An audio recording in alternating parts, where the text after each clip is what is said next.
Hello and welcome into the GSMC Sports Podcast brought to you by the GSMC Sports Network. I'm your host TJ Mabardi. Happy Friday. Today is May 10th and we have some more NBA action to dive into. We had two games take place last night where we saw both the Cavaliers and Mavericks win to even up their series, headed back to their home courts, potentially taking the series advantage.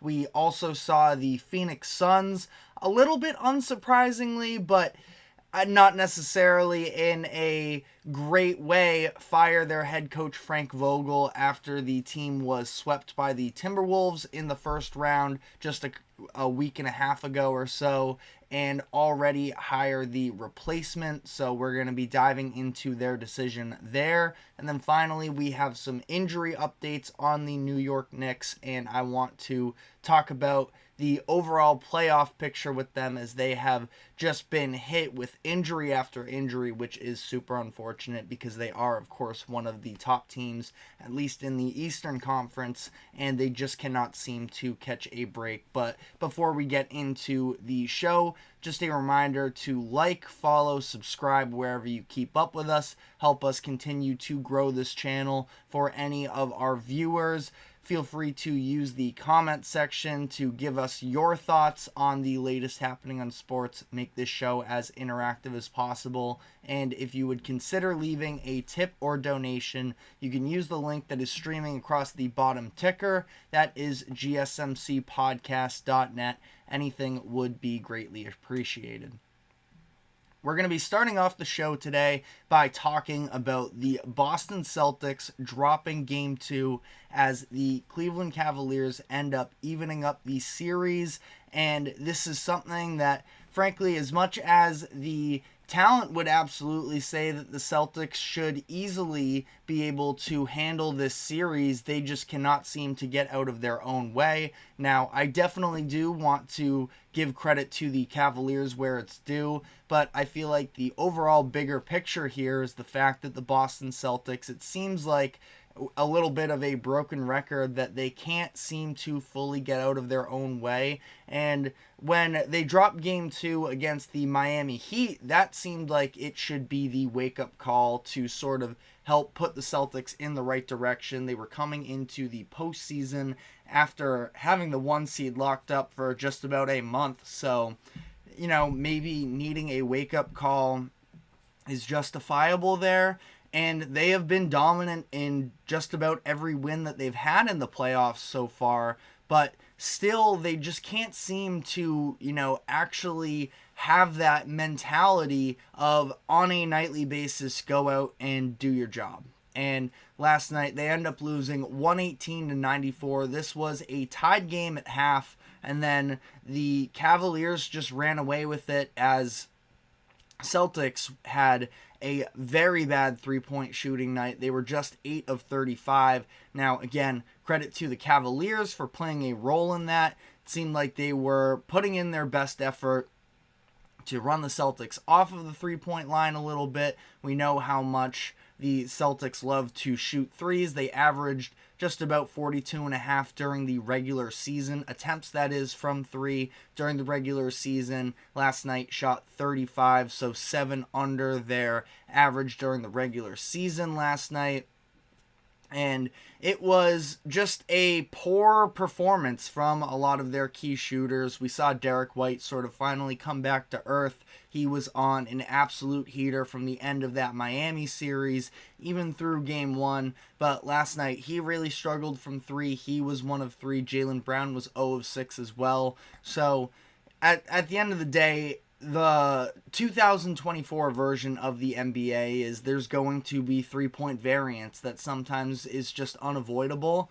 But it seems like the Celtics, and granted, they are missing Kristaps Porzingis, who does play a part in what I'm about to say, but the idea of, at times, we've seen the Celtics be able to sort of at least add another layer to their game. And again, Porzingis plays a big part in the idea of being able to attack the paint. Without him, they are more limited. And last night was just sort of the old version of the Celtics, where they seemed very disjointed. It didn't seem like they were able to get quality looks when the shots weren't available on the perimeter.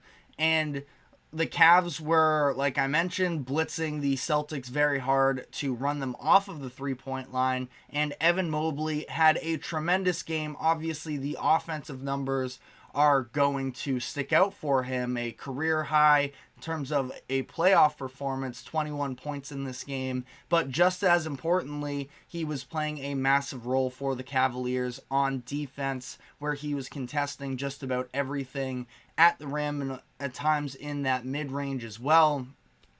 And that being said, Mobley was tremendous, and I want to touch on it more as we go on here, but there was a point in the third quarter with just about 5 minutes left where Mobley picked up a couple fouls on back-to-back defensive possessions that had him have to go out and sit, and during that time the Celtics still weren't able to really get anything going offensively. Now, credit again to the Cavaliers for the defense they played, but the Celtics, it just seemed like they were settling for all of these bad shots. They were settling for a lot of mid-ranges, and that is not the game that they're used to. They were 29th in the NBA in mid-range frequency during the regular season.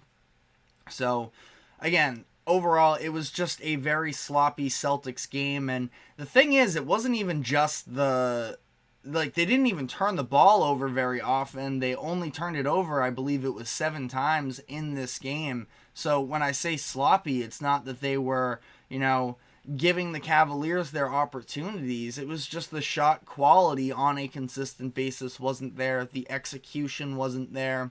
Now, there are a bunch of fingers that you can point. Don't want to overreact to one game necessarily, but we're seeing a couple players in particular that are struggling right now. The big conversation is, of course, Jason Tatum. Now, I thought that he was fine last night again, where it's not that he put out a bad performance necessarily. 25 points, 7 rebounds, 6 assists. He did a lot of his damage from the free throw line, which was not a bad thing because he was driving in to the rim, and it was clear that he was frustrated with his finishing himself, and that's been a conversation for the past few games here. But then he just it looked like he got discouraged and sort of abandoned it. Went to the free throw line 10 times in the first half, only 1 in the second half. So for Tatum, I don't know what it is with him. There's definitely a level of frustration from Celtics fans, but he himself is frustrated with the way that he is sort of putting the ball in the net right now, and I don't think that he's been bad by any means, but it just does not seem like he has that mental edge right now, and the efficiency that we've seen from him since his rookie season, and the Celtics have been in this playoff picture. So at the end of the day, the Celtics are a team that at least does have a lot of depth, despite what Tatum said after the post-game, which was sort of, I didn't like personally the fact that he was sort of trying to downplay this super team idea. And I understand not having, being cocky, but confidence is a big thing. And I don't know, I probably personally would have rathered he said that, we just weren't good tonight and we know that we're the better team and we can get back there. But instead he's talking about regular season awards, how they only had 2 All-Stars, and just all of these other conversations that I would have preferred to see more of a level of accountability from him. Accountability is going to be something we talk about as the show goes on when we get into this Suns conversation. But, it is what it is right now for Tatum. Again, they can pass by for so long, considering the fact that they are the 1 seed in a less talented Eastern Conference. They don't necessarily need him to be the guy in terms of at least lead scoring every single game. But as the playoffs go on here, they are going to need him to perform more.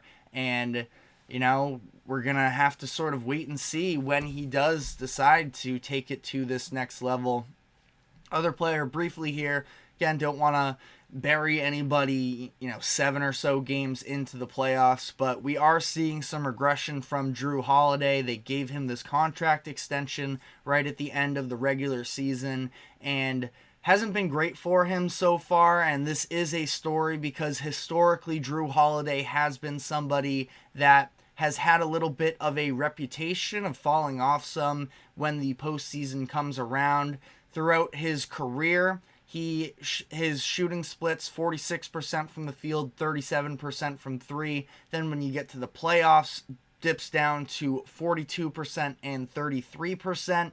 So far through the first 7 playoff games, he is shooting 36-32 clips. So definitely not efficient. His finishing at the rim is just abysmal right now, and that's definitely a theme for a lot of the Celtics players right now. And like I said, credit Evan Mobley for the defense that he's been playing at the rim as well, but underwhelming for sure for the Celtics. But on the Cavs side of this equation as well, I love this game for Donovan Mitchell.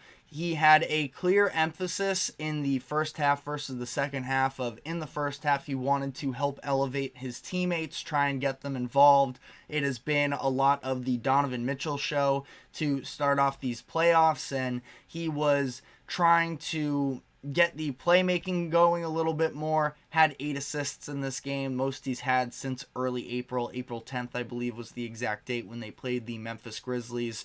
And there were real struggles going on with these other players. Darius Garland, we've talked about the fact that his efficiency has been way down as of late, and he was able to have himself a little bit of a bounce-back game thanks to Donovan Mitchell as well.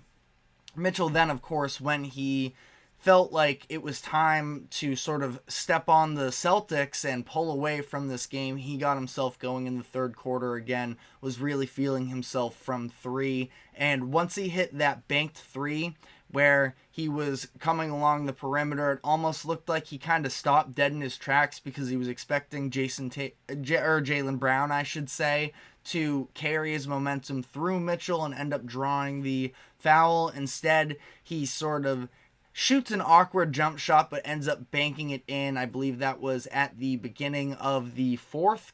I believe it was beginning of the fourth. Could have been. I know he also had that step back at the end of the third quarter as well. But at that point, it just felt like it was over for the Celtics, and just doesn't feel like they have that sort of mental makeup to be able to pull off these comebacks. But again, for Mitchell, loved what he did in this game. I thought the way that he and the Cavaliers as a whole really ran that pick and roll game, that was something that we were sort of looking at after game 1. The fact that the Celtics were leaving a lot open on the 3-point line, and that was part of it, but also the fact that they were getting to the paint at will as well. And Celtics definitely need to sort of look at some of the lineup stuff with them. The double bigs of Luke Cornett and Al Horford, I just don't really understand what you're trying to do in those minutes, and especially because you're not taking away the paint. Evan Mobley has definitely enjoyed the matchup against Luke Cornett up to this point. Saw him getting himself going in the fourth quarter the other night. Now last night, like I mentioned, career high playoffs-wise, 21 points in this game, so that was great to see for him. Like I mentioned, Garland, especially in that third quarter, was getting the threes to fall as well. He ends up 5 of 8 from the field, 4 of 8 from 3. Still probably has another level to go up to, but at the same time, it was just baby steps here after some really rough Garland performances, and now they're going to go back to Cleveland, where they have been an incredible home team, at least through the Orlando Magic series, so they definitely have a chance to potentially, really put the pressure on the Boston Celtics. Now, interesting, again, when we talk about 3-point variance, the 2 times the Celtics have lost so far in this postseason have been with opponents shooting incredibly well from 3. It was a historic mark for the Miami Heat when they stole Game 2 from the Celtics. This time around, the Heat, when the starters left the game, they were 13 of 25 from 3, so they were also red hot, above 50%, but also ultimately here, that's not too much of an excuse because it's the Celtics being willing to give up these looks to the players they don't think are going to burn them, and you just can't give away these types of games. And I understand for the Cavaliers, they were 15th out of 16 playoff teams in terms of three-point shooting heading into that game 2 matchup, but you got to put some pressure on them, and you can't just give them these wide open looks, especially when you go back to Cleveland, where it feels like the rim is just always a little bit bigger for that home team. So I don't think the Celtics are going to have too much of an issue coming back, but at the same time, this inconsistency that they have is definitely a cause for concern, whether you want to look at it from the perspective of this series or the playoffs as a whole. You look at in the Western Conference where Anthony Edwards is giving quotes about how he just wants to kill everything in front of him, and Tatum is sort of downplaying the talent that is on the Celtics roster. It seems like not cut from the same cloth right now, and it is definitely a concern. We have these concerns about the Celtics just about every year. Seemed like maybe that game 2 in the Heat series was the wake-up call, but Celtics come out flat again and are now headed into Cleveland needing to take at least one of them, but probably need to take both of them. I don't think that they should have too much of a problem doing so, but definitely a possibility. Let me know what you think in the comment section about the rest of this series. Their game 3 matchup, if I can double check real quick, is going to be Saturday night, so we'll see how this plays out for them. But on that note, we are going to be taking our first break of the show, and when we come back on the other side, I want to talk about the late game from last night, which saw the Oklahoma City Thunder losing as well at home to the Dallas Mavericks. So stick with us, and we will be right back. I feel like I'm losing my mind. Is everybody in the world blind? Please, Lord, give me a sign, a sign. I feel like I'm losing my mind. Is everybody in the world blind? Please, Lord, give me a sign, a sign. I wanna be the greatest. Everybody on the fake shit. I look around and feel like everybody is the fakest. I make this every day and I'm impatient, hoping one day I blow up from the basement. Statement, the top is so vacant. I don't hear shit that I think is amazing. Waiting for my day when I'm playing sold out shows for 1,000 faces. Hey, give me that crown, get in my way and to be put down. It ain't your place, all this my sound. If I want that shit, then I'll get it right now. I'm losing it, the noose, if it's some moosey shit, a stupid myth. You choose to live or choose to dip, you choose to fight or lose your grip and lose a gift. Oh, I feel like I'm losing my mind. Is everybody in the world blind? Please, Lord, give me a sign, a sign. I feel like I'm losing my mind. Is everybody in the world blind? Welcome back into the GSMC Sports Podcast. Now moving on to the game last night between the Dallas Mavericks and Oklahoma City Thunder, which saw the Mavericks coming out on top in this one. I was pretty concerned about the Mavericks coming out of game 1 for the specific reason that the Luka injury is definitely hovering over them, but last night it seemed like he sort of got his groove back a little bit, despite the fact that he is clearly still not fully healthy. Coming into the series, it was the concern about that right knee that's sprained for him. And then during the game, he rolled his ankle at one point in transition. That was really bothering him as well. His left knee was bleeding from the first half on. He ended up hitting his head early in the game as well, so he was getting all kinds of tossed around. This was a pretty physical game. I feel like a lot of people have been talking about the refs a lot, myself included, but I do prefer when we get to see the players actually play a more physical game, as long as it doesn't go over the top. And I think that the refs are doing a little bit of a better job swallowing their whistle. But Luka was able to, at least in that first quarter, find his touch once again. He ended up having one of, if not, I would say probably his best playoff game. Now, a lot of it did come in that first quarter, scoring 16 points. He hit his first 3 threes and really got himself going then. He finished the game with 29 points total, shot 11 of 21 from the field, 5 of 8 from 3. This is just his second game in the postseason shooting over 43% from the field. His first game shooting over 36% from 3. Definitely has been struggling with efficiency through the first series plus one game against the Thunder, where his shooting splits for the season were 49-38, and he has not looked like the same version of himself. Last night, he at least was able to recover some of that. Again, first quarter is where he got a lot of his damage done. Second and third quarter, he was a little bit more quiet, but that's where we saw the other step up for them in a big way. PJ Washington, in his first ever postseason, considering he spent the first handful of years of his career playing with Charlotte, he puts together a massive performance, 29 points, 11 of 18 from the field, 7 of 11 from 3. That ties his career high in three-pointers made.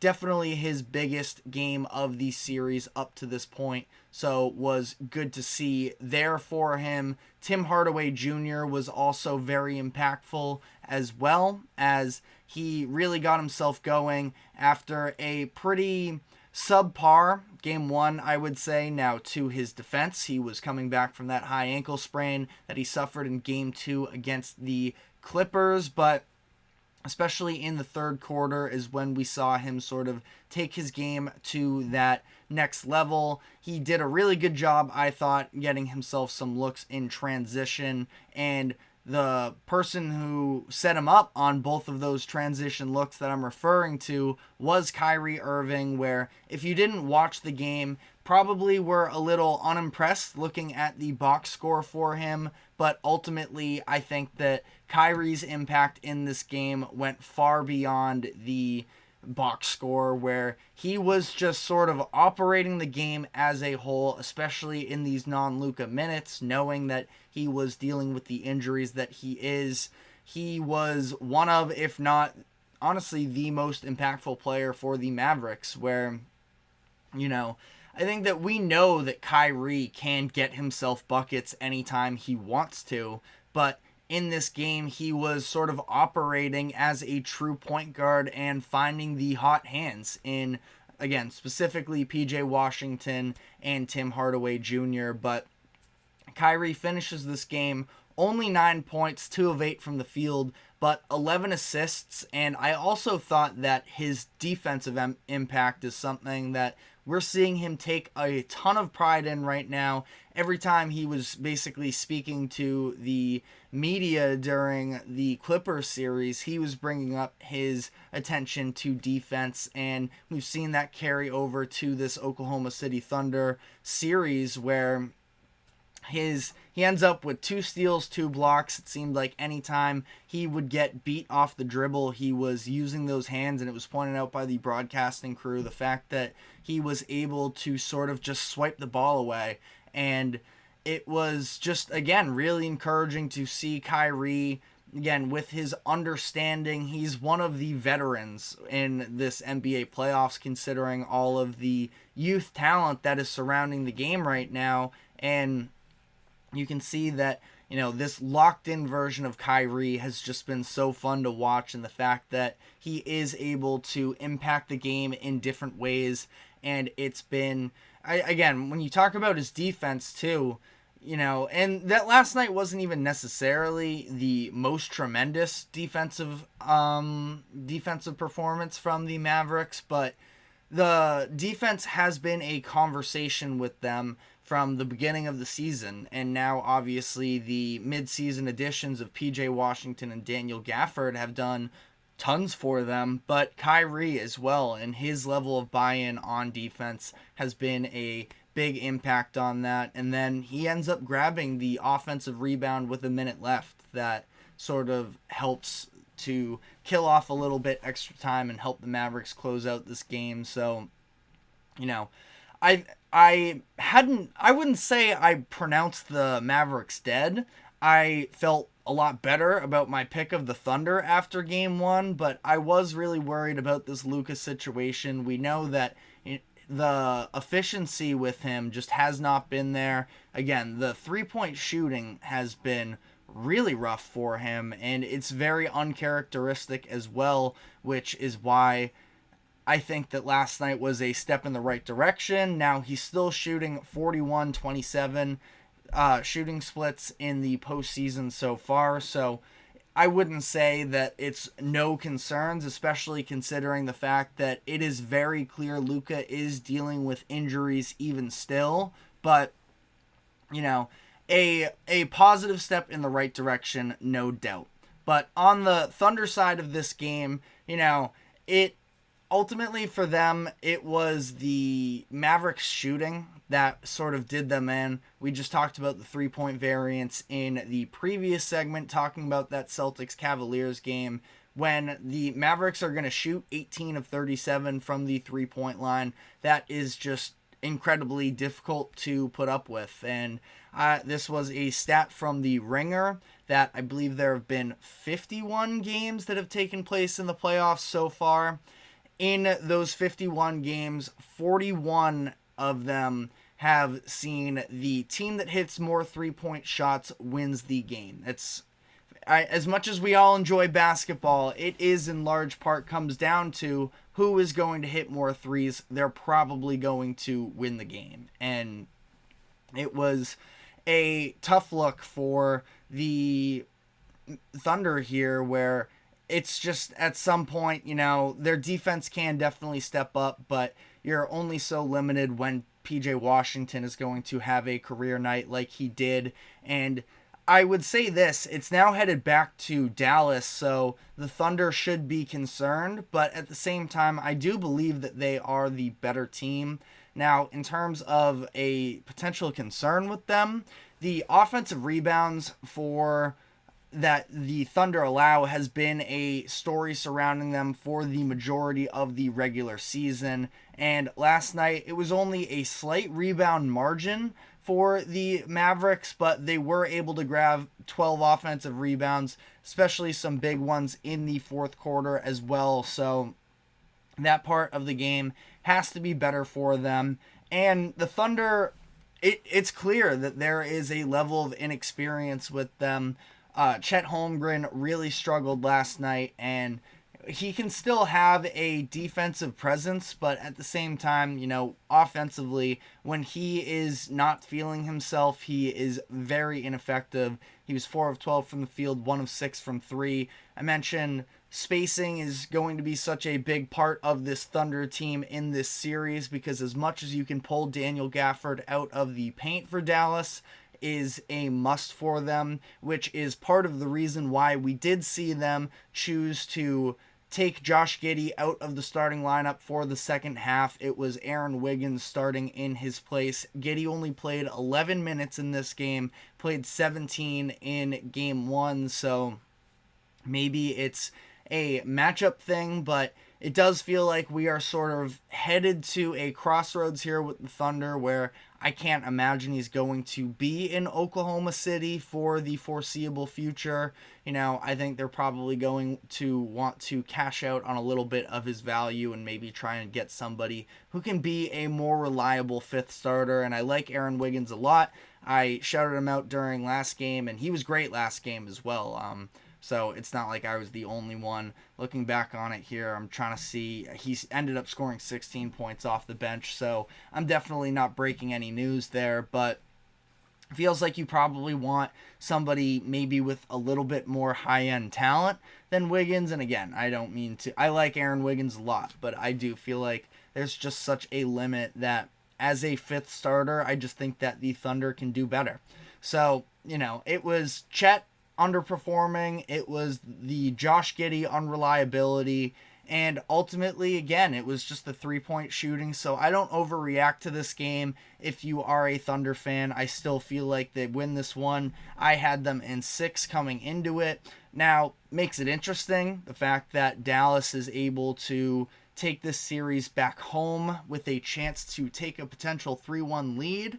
Now, I feel like the Thunder can put up a good fight. We do have to see, like, again, as much as it is a huge positive to see Luka Doncic, having this health come back for him, but or at least not the health, but the shooting stroke coming back for him. He is dealing with health, and hopefully he is able to continue to build on it, but I'm not going to fully declare that he is back until we see a little bit of consistency with it. But we will see. That's all we have on this one. Let us know in the comments section what your thoughts on this series are. They play Saturday afternoon, so a little bit of a quick turnaround, which probably does favor Oklahoma City a little bit considering the whole health impact of this series. But we are going to be now taking our second break, and when we come back on the other side, want to dive into the Phoenix Suns conversation as they chose to fire Frank Vogel yesterday. Already do have their replacement, so stick with us and we will be right back. Looking for your daily fix of sports talk without having to pay for it? GSMC Sports Network is available on YouTube. Just search GSMC Sports Network. Get your fix of daily sports talk shows on YouTube, absolutely free. NFL, college football, NBA, MLB, MMA, UFC, fantasy football, and so much more. GSMC Sports Network has shows running all day long, with new sports shows starting every 2 hours. Just like on your favorite cable sports channel, except GSMC Sports Network is absolutely free. Just search GSMC Sports Network on YouTube to catch one of your new favorite shows, like the GSMC College Football Podcast, Chip Shot Football Podcast, Hoops and Heels Women's Sports Podcast, GSMC Basketball Podcast, and so many more.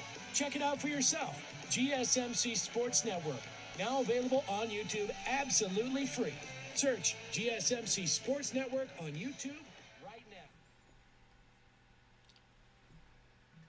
Welcome back into the GSMC Sports Podcast. We just talked about both of the NBA games from last night. Now I want to switch to a little bit more of the news front, as we got some news from the Suns yesterday where they fired head coach Frank Vogel after just one season. They brought him in on a 5-year deal last offseason in early June, and now are already done with him less than a full year later. So they have already named his replacement. They bring in Mike Budenholzer, so we're going to touch on that a little bit more in depth in a moment here. But the Suns are now going to be heading into their third consecutive season with a different head coach. They've had 6 in the last 10 years, so this organization has just constantly been cycling through these head coaches, and even when it seemed like they had one in Monty Williams, they end up parting ways there because of the fact that it comes down to this postseason success. Even though Monty Williams was part of the group that was able to bring the Suns to the finals in 2021, they felt like they were underachieving. There was definitely a lot of friction. I know, at least on the DeAndre Ayton front. Now they end up trading Ayton in the offseason anyways, but they just continue to cycle through all of these different head coaches. It seems like that organization has, ever since really that season where they brought in Chris Paul and made that finals run, they have definitely been struggling with a level of consistency, and I think to some degree a level of accountability. Sort of alluded to that earlier in the show, but a level of accountability with their star players. Now, I don't include Devin Booker in the conversation quite as much, even though you can make an argument that he has been with, I want to say, at least 6 different head coaches since he was drafted. I believe possibly going into number 7. Again, I don't have the exact numbers off the top of my head, but I want to sort of point to Kevin Durant here, where, at least an interesting note, I'm not saying he was responsible for Vogel getting fired himself, but KD is now going to be playing under his 6th head coach in 6 seasons next year. It was Kenny Atkinson when he first came to Brooklyn, was obviously dealing with injuries in that first year, so don't know how much you can really put on him there. But then he advocates for bringing in Steve Nash, and then by the next offseason is already sort of disassociated with him, was making some power trips in terms of the front office, saying either one of you got to go or I'm going to go, plays half the season there. Once Kyrie bails, he does as well, and is now sort of shuffling through the Phoenix head coaches as well. So, I defend Kevin Durant, I think, more than the average person in terms of the talent that he is. Specifically, that decision, I don't love it, but I understand the move to Golden State more than most people do, I feel like, and I've talked about it plenty on this podcast, so I don't necessarily want to dive into all of it once again, but, as much slack as LeBron James gets for having his head coaches fired, we have seen Kevin Durant really cycling through these head coaches. He has had more head coaches than any other player in the NBA over the last 10 years. It's going to be 9, I believe, when Mike Budenholzer takes over. No, 9 can't be right, but I think it's 8, maybe going on 9. It's been a lot, to say the least, for Kevin Durant over the past decade. And as for the team decision, because again, don't know necessarily who exactly is responsible for the Vogel hiring. It seems like Ishbia and that front office itself is also sort of treading water, having problems in this new regime. But I didn't think the Suns even really had a bad regular season. They win 49 games. They're dealing with Devin Booker injuries early on. Brad Beal was also struggling to stay on the court there. For whatever that's worth, I know that a lot of people are very soured on Brad Beal because of how the playoffs turned out. I was never necessarily all that high on him to begin with coming into the year, but it was this shuffling of the cards of what we've seen from the year prior, and obviously Vogel wasn't a part of that 2023 team, but still though, feels like there was a lot of meshing that had to take place on the court, especially considering the fact that the roster construction wasn't necessarily all that friendly for trying to get all these players to build up chemistry. They had problems far beyond just the chemistry of their top 3 players, because they were dealing with no real point guard, and it wasn't really a real big man game. Again, I feel like I like Nurkic maybe a little bit more than the average NBA fan, and they didn't have much off of the bench whatsoever. So, as for Vogel in this season, again, 49 wins in the Western Conference for how deep it was is very solid, especially when they were facing playoff teams in each of their last 10 games of the regular season, and they were able to stay above, actually pull themselves out of the play-in threshold to at least guarantee them a postseason spot. And I think that Vogel has probably been one of the, more underappreciated, I guess you can say, coaches. Now, I'm not saying he's any sort of a mastermind, but it seems like he has had a tough stretch here of being the scapegoat. I think that that's what he was in LA when he was fired from the Lakers, and now I think that that's what's happening here in Phoenix as well.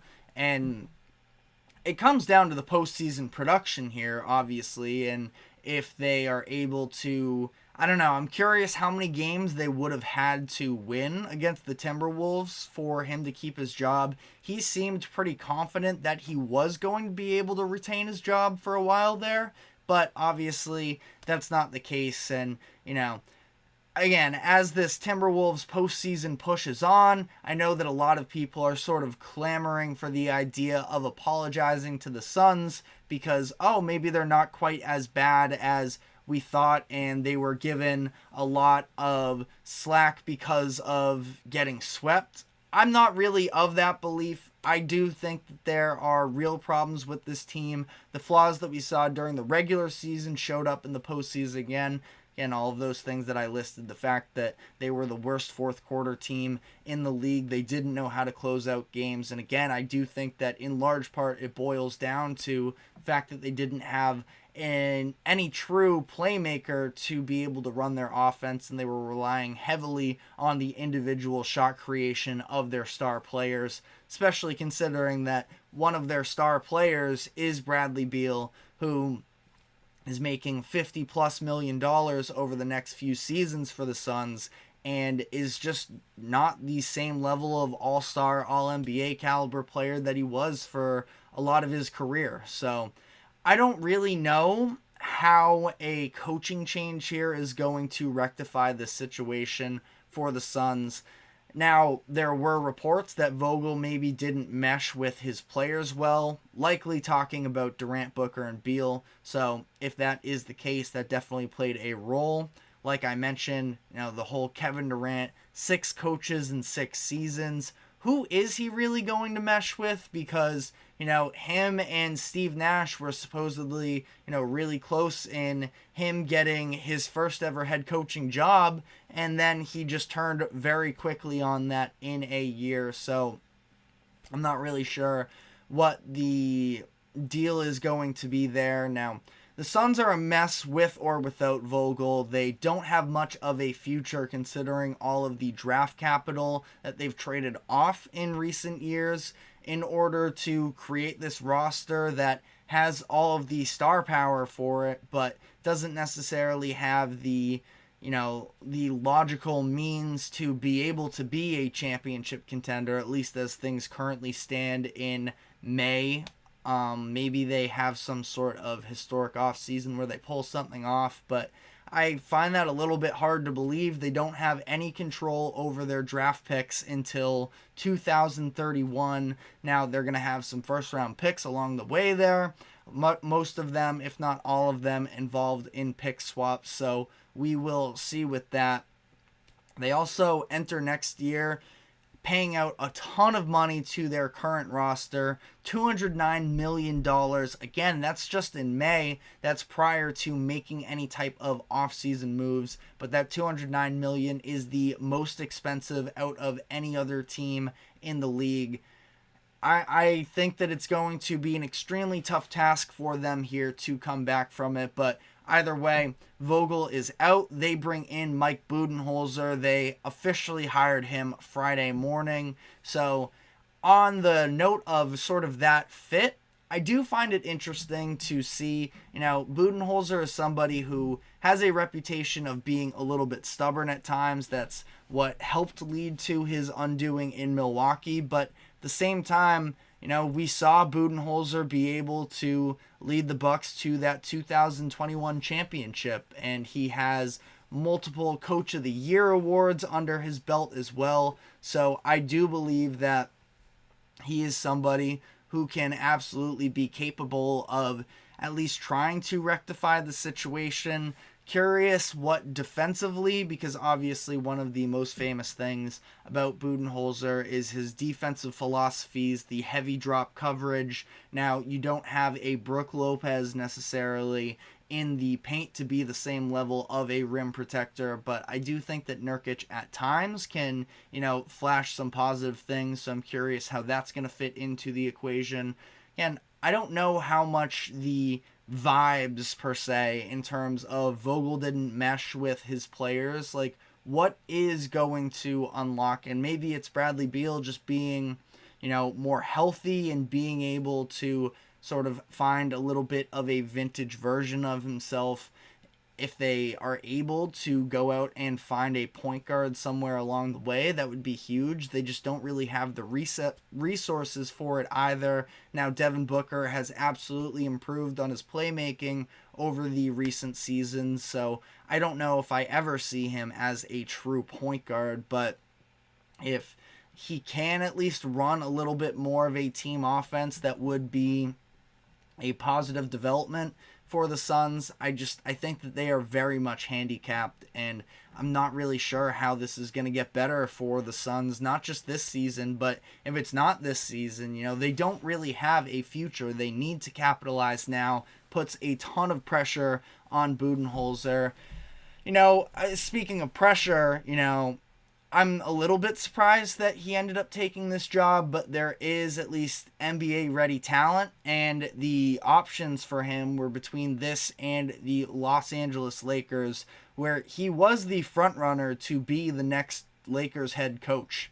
Now, that's obviously not the case, so the Lakers remain on the search for a head coach. I know that at least odds-wise, I forget exactly which sports book I was looking at. I think it was DraftKings that JJ Redick was second in terms of head coaching odds to be with the Lakers, and Budenholzer was at the top of the list, but Redick was number 2. So it's going to be interesting to see how the Lakers sort of play this out. If you're JJ Redick, I don't know necessarily if this is the real time you want to make your step into coaching. Now, obviously, he has that reputation or relationship, I should say, with LeBron James anyways, that I'm sure he would have some level of respect already walking in the room there. But that is quite the spot to walk into that I'm just not really sure if that is the way to go for him. Other names out there, at least, there's been the Ty Lue sort of rumors that have circulated out there, but it sounds like there's mutual interest from both Lue and the Clippers to bring him back. So, not really sure there. There was some buzz earlier this week about how multiple teams, not the Lakers specifically, but multiple teams, if the Timberwolves were to part ways with Chauncey Billups, that could be a potential landing spot. Would definitely be an interesting one for me. I could potentially get behind that. And then the other one is Kevin Young. I don't necessarily know all too much about Young. He was definitely in a lot of head coaching conversations last offseason. He was the lead assistant behind Monty Williams in Phoenix before he was fired there. So we could potentially see Young end up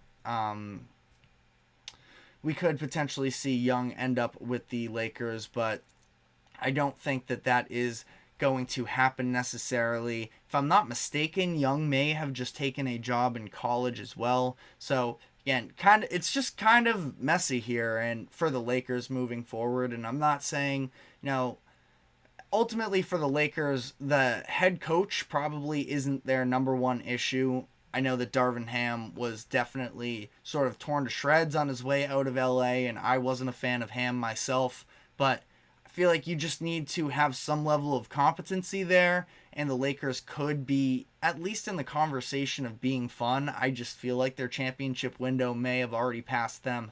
Obviously, when you have the talent of both LeBron James and Anthony Davis, you can't fully count them out, but I'm definitely not counting them in myself. But let me know what you think about this. Should Frank Vogel have been fired from the Phoenix Suns? How is Mike Budenholzer going to help the team moving forward? And what should the Lakers do with their head coaching vacancy now that their number one option is off the board? But we are going to now be taking our final break of the show. And when we come back on the other side, I want to give some updates on the injuries surrounding both the Knicks' OG Anunoby and Jalen Brunson and sort of have a bigger discussion about this Knicks postseason run. So stick with us and we will be right back.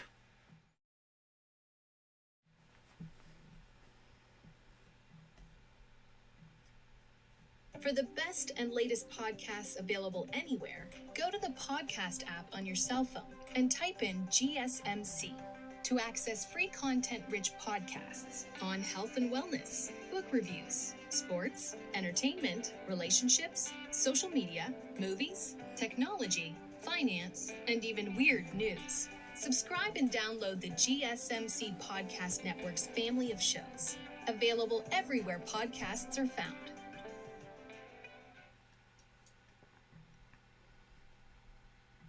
Welcome back into the GSMC Sports Podcast. headed into our final segment of the day.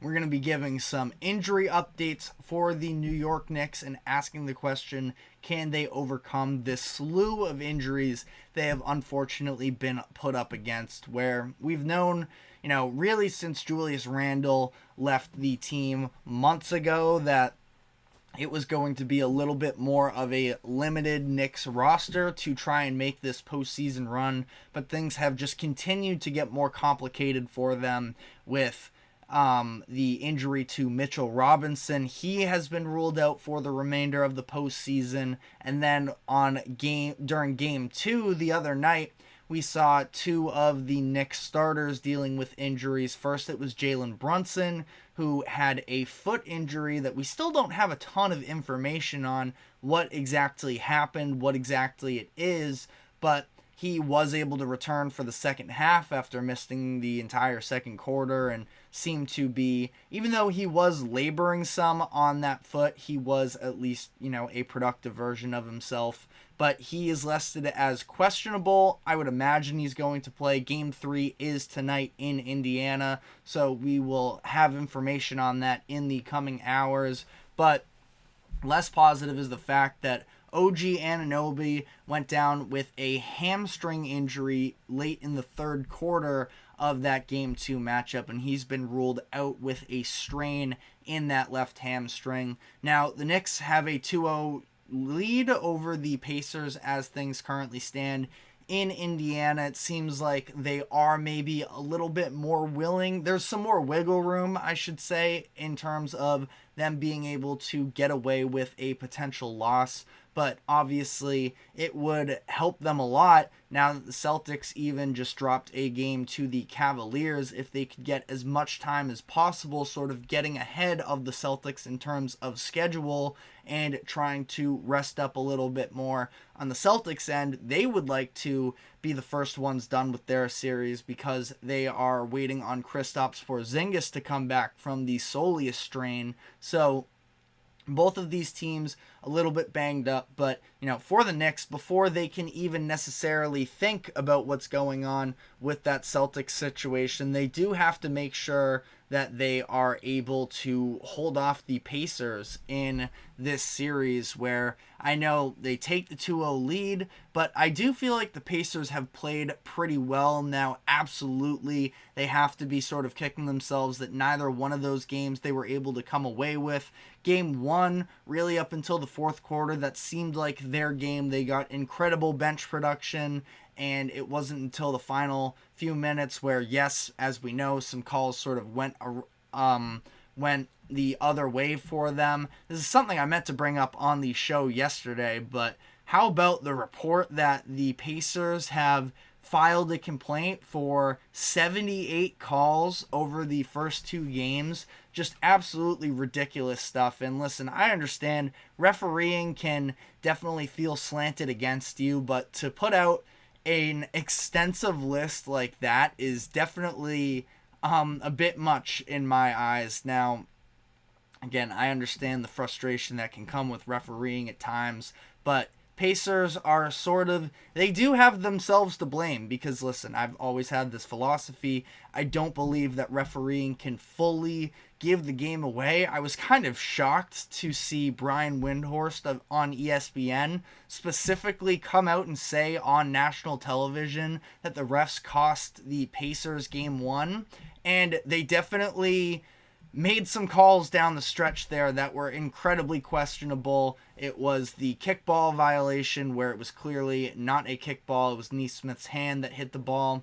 And then the illegal screen call that had a lot of people mad. So listen, again, I understand how frustrating that can be, but it just seems, a bit much for them to be so mad about the referees as a whole, where seems like they have been underachieving with opportunities to close out either one of these games. So again, maybe some calls down the stretch of Game 1, but Tyrese Halliburton only scored 6 points in that game, was not effective whatsoever. He is more involved in Game 2, but ultimately, even with the injuries to Anunoby, who was really good in that game, you missed Jalen Brunson for a stretch of that. The Pacers have the halftime lead, Brunson comes back and they just had no answers for him, and the Knicks continued to sort of light it up against them from the three-point line late in that game. So the Knicks are minus 320 favorites according to DraftKings to win this series against the Pacers. I feel like it's going to be a very, again, it seems pretty one-sided, but the Pacers have played well at home this season. That's what happens with these young teams, and I think that they can take at least one of these games. I wouldn't be surprised if Indiana's able to take both. I've been saying, coming into the series, I feel like this could be a closer series than people expect. Now, I've always been on the Knicks, but I am sort of waiting for the Pacers to throw their punch, and they've had their chances to, which is maybe a little bit of a death sentence that they haven't been able to capitalize on any of these chances that they've had up to this point. But I do still have this little bit of faith in them to make this more of a series. But for the Knicks as a whole, even if they make it past Indiana, I worry about them in terms of being able to actually win the finals. Now, that's obviously something that, more times than not, if you say you have worries about a team winning the finals, you're probably right. Only one team can take it home. I sort of felt like this was a season to get yourselves right a little bit, but prior to, when they made the OG Anunoby trade, I thought that it was a really nice move to help solidify their roster headed into next season. I do still feel like they are a little bit 1 year away. Now, obviously, they win the playoff series against the Cavaliers last season as a 5 seed, so they, at least seeding-wise, overachieved in that aspect, but especially with all of these injuries piling up, I just don't think that they have the depth. If it's the Celtics that they face, I really don't like their chances there. And then, God forbid they are able to beat the Celtics, I think that the Timberwolves and Nuggets are just on a different tier right now. And listen, I know that the Knicks are sort of America's sweetheart right now, and everybody is falling for them for good reason. Brunson has been,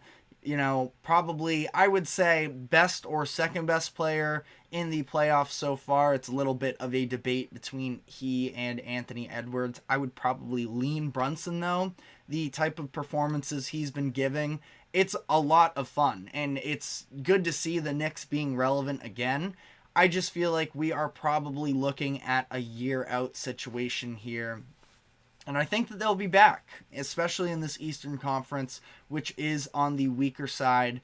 But I don't feel good about the Knicks as things currently stand, trying to balance all of these injuries. We know they've already been dealing with a little bit of a shortened rotation. It was essentially a 6-man rotation the other night, where once Anunoby went down, Thibodeau didn't really have any other choices as to who to play. We finally saw Alec Burks at least step into the game, but only played 1 minute, took 1 shot, so it's not like he is expected to be a part of this run. Precious Achiuwa, who was out of the rotation basically to coming into this series, and in game 1, they're now relying on him for heavy minutes, and I like Achiuwa as well. Thibodeau, I don't think does quite as much, and he's a good player. I thought that he was an underrated pickup in some, specifically that OG Anunoby deal, and the way that they were able to sort of piece into this. I've talked about all these injuries, and it sort of always, for whatever reason, I feel like Bojan Bogdanovic just always slips my mind. Hasn't gotten a ton of time in a Knicks jersey, but they are also missing him as well, which is a key bench piece. And, Tibbs gets a lot of slack, I think, for the lack of using a bench. We talked about this yesterday on the podcast, the fact that Josh Hart has played 4 entire games so far in their postseason run. That's the most since Jimmy Butler in 2013, I believe, was the year when he was with the Bulls being coached by Tom Thibodeau. So there's obviously a reputation about him maybe overplaying his players a little bit,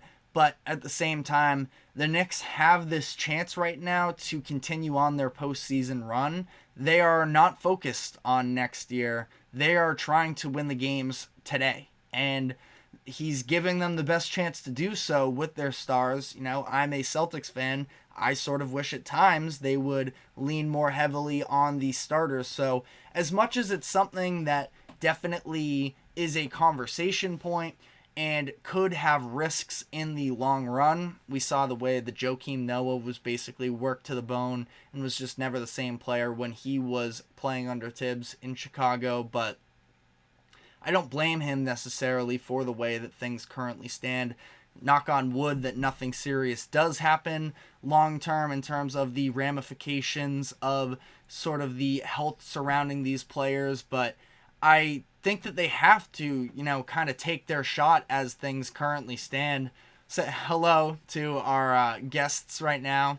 But I think that ultimately here, Knicks, they are plus 1,300 to win the NBA Finals. In order to come out of the conference as things currently stand, they are plus 380. So odds definitely not in their favor. But at the same time, you know, I can fully understand if you're Tom Thibodeau, you're not going to punt on this season in the playoffs because you feel like there is possibly a better chance next year. Every single game, they are going to get out there and play the best players available. And they don't necessarily have tons of options off of the bench. Curious to see whether or not Alec Burks could actually, you know, become a player for them. He was actually playing some solid basketball in Detroit. I was frustrated from a developmental standpoint of the Pistons. They are trying to, you know, build up all of these young pieces that they currently have.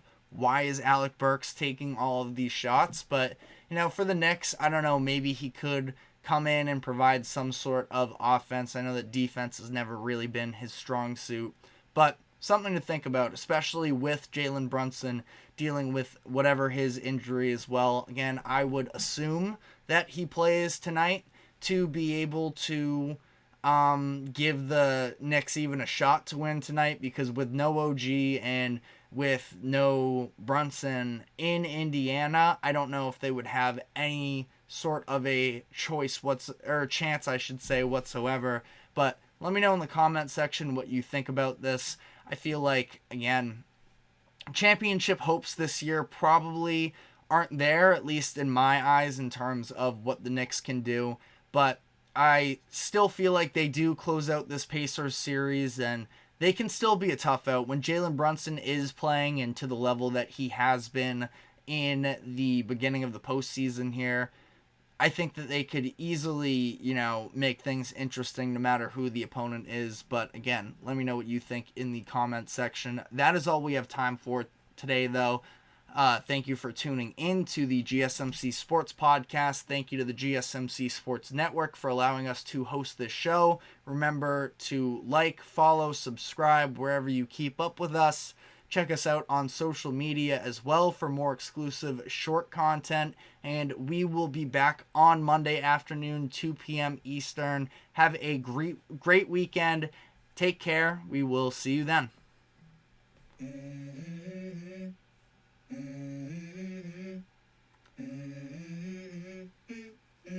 Let's go. I wake up to a little bit of drool on my pillow, feel like it's gonna be a bad day. Yeah, I'm tired of shit, and the coffee ain't hit yet, damn, ain't that great.